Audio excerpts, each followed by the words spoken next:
नमस्कार, धर्म दिग्दर्शन चैनल में आप सभी का स्वागत है। मैं हूं ज्योतिषाचार्य पंडित सुदर्शन लव पांडे। कई लोग मुझे गुरुदेव के नाम से भी जानते हैं। खैर छोड़िए, अभी तक आप लोग चर्चा कर रहे थे गजकेसरी योग, सुनफा योग, दुर्धरा योग।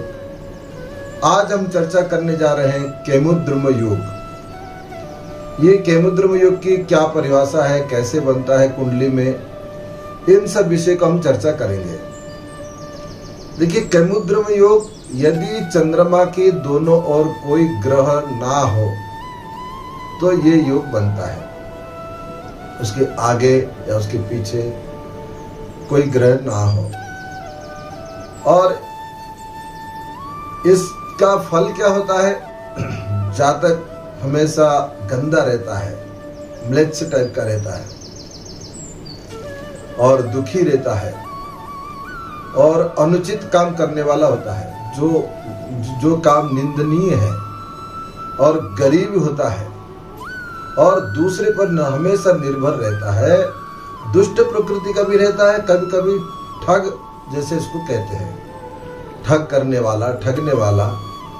तो ये योग की वजह से आज एक योग एक दृष्टि से खराब है। ये योग अच्छे योग में नहीं माना गया है। अब हम इसका विस्तार से चर्चा करते हैं। देखिए, कुछ लोगों का कहना है कि जन्म लगने से अथवा चंद्रमा से केंद्र में कहीं कोई ग्रह हो जाए तो इस केमुद्रुम योग का फल भंग हो जाता है। अब देखिए बात ये, इससे पहले हम लोग पढ़े थे कि चंद्रमा से अगर केंद्र में गुरु हो जाने से गजकेसरी योग बन जाता है। जब कोई गजकेसरी अच्छा योग बन जाए फिर वो खराब योग कैसे फल देगा?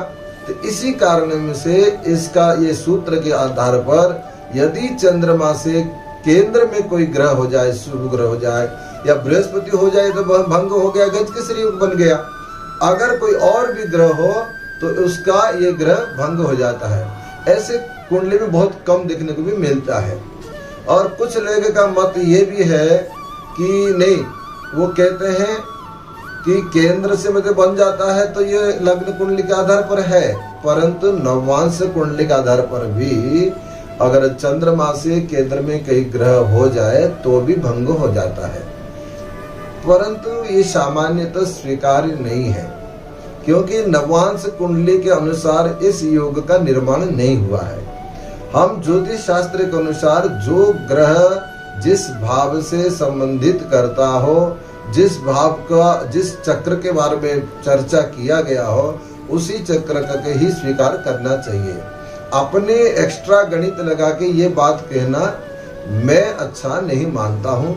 और बराह मिहिर में इस बात में जोर दे के कहा है, जो हमारे ज्योतिष ग्रंथ के अच्छे फलित लेखक है बराह मिहिर, तो उन्होंने यही शब्द कहा है कि ये केमुद्रुम योग राज परिवार में या बड़ा धनाढ्य परिवार में अगर ऐसा किसी की कुंडली में केमुद्रुम योग दिखाई दे रहा है तो उसके प्रति भविष्यवाणी ये लागू करना अच्छा है। जैसे कि मान लीजिए केमुद्रुम योग से व्यक्ति गरीब होता है। अगर कोई धन परिवार में या राज के परिवार में जन्म ले लिया तो निश्चित रूप से उसका सारा धन को मिटा देगा। अगर जो गरीब में जन्म लिया है उसको क्या केमुद्रुम योग प्रभाव नहीं कर पाता, लेकिन उसमें कुछ मात्राएं कम होते हैं। लेकिन ये उसी कुंडली में विचार करना चाहिए जो धनवान पहले रहा हो या धनाढ्य परिवार में जन्म लिया हो, इस योग के कारण में धन मिट गया हो, वहां ये भविष्यवाणी सही होता है। गरीब के घर में अगर जन्म लिया हो, केमुद्रुम योग है, तो क्या होगा? वो तो केमुद्रुम योग की वजह से वो जन्म लिया, वो गरीब है, तो उसके लिए इतना इस योग का प्रभाव नहीं है। लेकिन किसी धनाढ्य, अब इस योग का कैसे आप प्रयोग करेंगे कि आप इसको कैसे विचार करेंगे कि इस योग में जन्म कोई धनाढ्य परिवार में ले लिया है। आप देख रहे होंगे संसार में बहुत आप लोगों के सामने दिखाई दे रहा है इतना बड़े धनाढ्य परिवार में जन्म लेता है व्यक्ति, उस धन को मिटा के लास्ट में वो रोड पे आ जाता है। यह आपने कहीं दृष्टांत आपके सामने ही देखा है। तो ऐसे परिस्थिति में कहीं अगर मान लीजिए आप धनाढ्य परिवार से है और आपके बच्चे में ये केमुद्रम योग है, तो आप क्या करें? क्या आप अपने बच्चे को क्या मार देंगे? ये भी नहीं है। या क्या उसको घर से भगा देंगे? तो ये भी नहीं है। परंतु उसका उपाय कुछ हद तक किया जा सकता है। कैसे? अगर चंद्रमा के आगे और पीछे कोई ग्रह ना हो, अकेला चंद्रमा बैठा हो, परंतु उस पर अगर शुभ ग्रह की दृष्टि दे रहा हो, शुभ ग्रह की दृष्टि दे रहा हो, और वो शुभ ग्रह की दृष्टि जो दे रहा है, जैसे कि बृहस्पति या शुक्र या शुभ युक्त केतु या शुभ युक्त बुध, तो इन ग्रहों की अगर दृष्टि पड़ रहा हो और उसकी जन्म कुंडली लग्न के अनुसार यदि दृष्टि देने वाला ग्रह त्रिकोण भाव का स्वामी हो या केंद्र त्रिकोण का स्वामी हो या योग कारक ग्रह हो, तो ऐसे परिस्थिति में योग कारक जो दृष्टि देने वाला, शुभ ग्रह दृष्टि देने वाला को बलवान कर दिया जाए। सबसे पहले बलवान कर दिया जाए। तो बलवान करने के लिए उसको रत्न धारण करा दीजिए, और जो ग्रह उसकी खराब दृष्टि से दे रहा हो, जैसे कि राहु या केतु, पाप युक्त केतु या सूर्य हो या मंगल हो या शनि हो, जो ग्रह दृष्टि दे रहा हो उस ग्रह की और उस भाव के अनुसार वो पहले विचार करेंगे कि किस भाव का स्वामी है। कहीं मान लीजिए अब नवम भाव का स्वामी और चंद्रमा पर दृष्टि है और केमुद्र में योग है और शनि का दृष्टि है, नवम भाव का स्वामी शनि है। अब आप कहोगे कि नहीं पाप ग्रह इसको शांति कर दिया जाए। नहीं, यहाँ नवमेश होने के कारण में उसको शांति नहीं करना चाहिए। उसको शांति विधान प्रसन्न कर सकते हैं। प्रसन्न करने के लिए उनका शनि का अर्चन, पूजन, अभिषेक इत्यादि कर सकते हैं। शांति विधान ये है कि आप हवन, तर्पण, मार्जन, दान, ये क्रिया अगर आप कर देंगे तो शांति विधान कहलाता है। अगर आप इनका अर्चन करेंगे, जैसे शनि का आप अर्चन कर लीजिए, शनि के 108 नाम, शनि के 1008 नाम, ये हमारे धर्मशास्त्र में वर्णन है।